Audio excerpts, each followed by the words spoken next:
السلام علیکم. محمد اظہر صدیق اپنے پروگرام میث ویوز کے ساتھ حاضر خدمت ہے. 17 مارچ 2025 اور پیر کا دن ہے. میں بڑی وضاحت کے ساتھ بتا دوں کہ دیکھیے کچھ چیزیں جو ہے نا وہ اب ٹائم آ گیا ہے کہ آپ کو اگریسولی کرنی ہے. سوشل میڈیا ایکٹیوسٹ کے اوپر بڑا کلیئر جو ہے وہ ایکشن شروع ہو چکا ہے. حالانکہ پیکا ایکٹ میں جو ترامیم ہوئی ہیں وہ چیلنج کی ہوئی ہیں، لیکن ساتھ ساتھ عمران خان صاحب کے جو پینڈنگ معاملات ہیں نا اس کو ٹیک اپ کرنے کی ضرورت ہے تاکہ عمران خان صاحب جلد جلد باہر آ سکیں. جو تجاویز دی اس میں سے ایک تجویز پہ تو عمل درآمد ہو گیا ہے کہ 190 ملین پاؤنڈ کی سزا معطلی کی درخواست لگوانی چاہیے. اور جب فوری طور پر سزا معطلی کی درخواست لگانے سے روک تو نہیں آ سکتے نا. درخواست آنی ہے، سزا معطلی ہے، اپیل چاہے آپ ڈیلے سن لیں، لیکن سزا معطلی تو حق ہے نا ہمارا، اور وہ اختیار ہو گئی ہے. ہو سکتا ہے جس وقت یہ پروگرام چل رہا ہو تو اس وقت تک فائل بھی ہو گئی، نہیں تو یہ ایک آدھ دن کے اندر آ جائے گی. اور بڑا اسٹرانگ کیس ہے، 190 ملین پاؤنڈ کا کیس، بہت اسٹرانگ کیس ہے. اس میں یہ 171 ملین پاؤنڈ کا کیس ہے. اب آپ نے دیکھ بھی لیا کہ شہباز شریف نے کہا کہ دانش یونیورسٹی بنانے کے حوالے سے اس نے بھی بات کر دی ہے، اور بہت سی چیزیں ساری سامنے رکھ دی ہیں کہ جو بتا سکیں گی کہ حالات کیا ہیں. یعنی اصولی طور پر دیکھا جائے یہ ملک ریاض صاحب کا ٹوٹل تعلق ہے اس بات سے.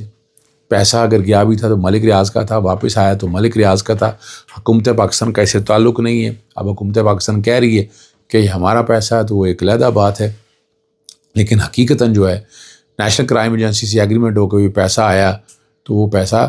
ان کی مرضی سے آیا کہ انہوں نے اسٹیٹ آف پاکستان کو دینے کی بجائے بیسیکلی پیسہ تو اسٹیٹ آف پاکستان کی طرف ہی جانا تھا. جو بیری ٹاؤن کی جو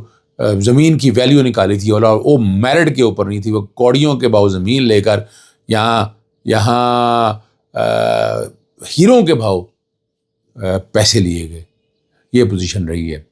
تو یہ اب اس میں عمران خان اور بشرا بیوہ کی ضمانت کی منسوخی جو کہ اس کے اندر سزا یافتہ ہیں، اسی وجہ سے عمران خان صاحب جیل کے اندر ہیں. دوسرا 9 مئی والے ہیں، وہ 18 تاریخ کو سماعت ہو رہی ہے، اور اگر اس کی ہیئرنگ ہو گئی تو زیادہ لمبا کام نہیں ہے. اس میں ایک ہی دن کے اندر آرگومنٹ کنکلوڈ ہو جائیں گے. سرکاری وکیل جو ہیں وہ بھاگنے کی کوشش کریں گے اس میں،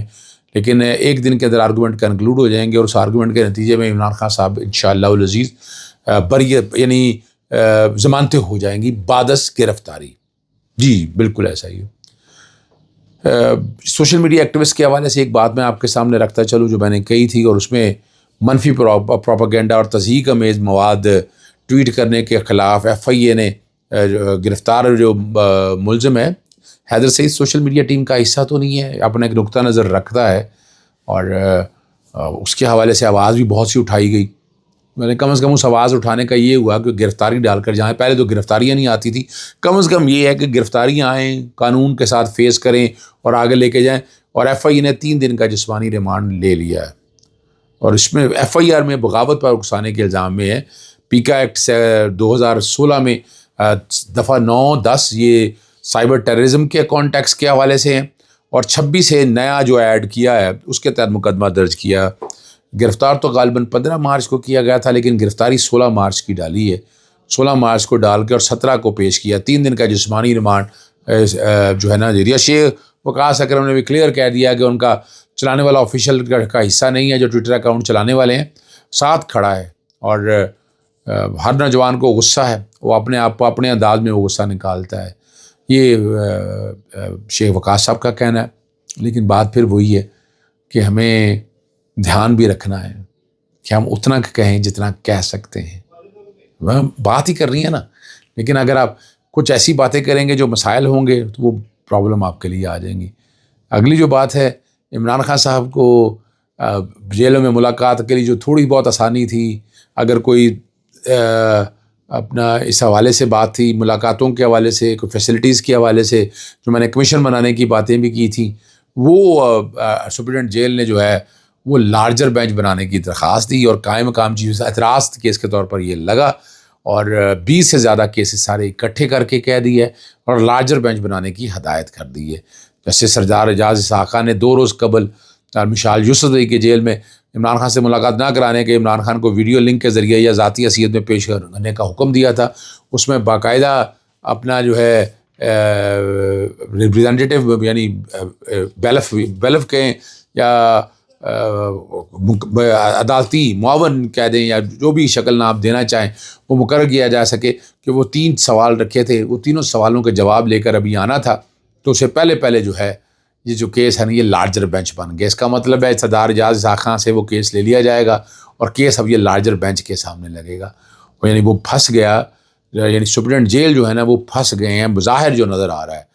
جو میں اپنے ایک نقطہ نظر سے کہہ سکتا ہوں، اور اس سے یہ ہو گیا کہ اب جو معاملہ ہے وہ ٹرانسفر ہو کے لارجر بینچ کے پاس چلا جائے گا۔ بہت صحافی جو ہیں وہ لا علمی اور بغض واضح ہو گیا، ہمارے لحاظ سے بھائیوں کی طرح سے ہے، دوستوں کی طرح سے، اور کئی دوست اچھے ہیں، لیکن انہوں نے عمران خان نے کو اقتدار میں لانے کے لیے جنرل راحیل شریف نے سیاسی انجینئرنگ کر کے با پارٹی بنائی جس سے بلوچستان کا امن تباہ ہوا۔ آج ذرا دیکھیے گا اور با پارٹی کا رول کیا رہا ہے، وہ سارا کچھ ریکارڈ کے اوپر ہے۔ راحیل شریف انہیں جو ڈیٹا سامنے آیا وہ یہی ہے کہ 29 نومبر 2016 کو ریٹائر ہوئے،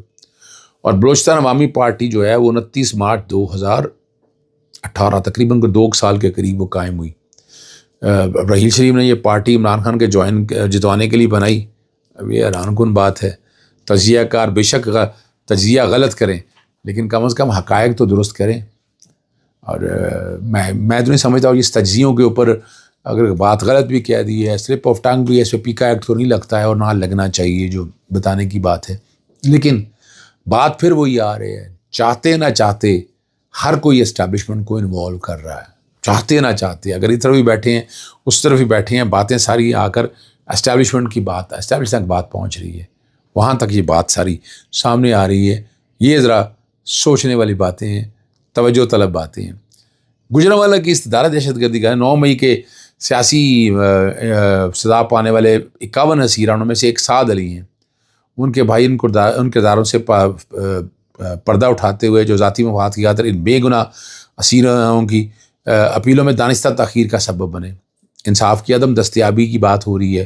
کورٹ میں مناسب نمائندگی نہ ہونے کی باتیں ہو رہی ہیں، اور 2 سال سے پابند سلاسل ہیں۔ دیکھیں اتنا آسان کام نہیں ہے، یہ باتیں اپنی جگہ پر ہیں،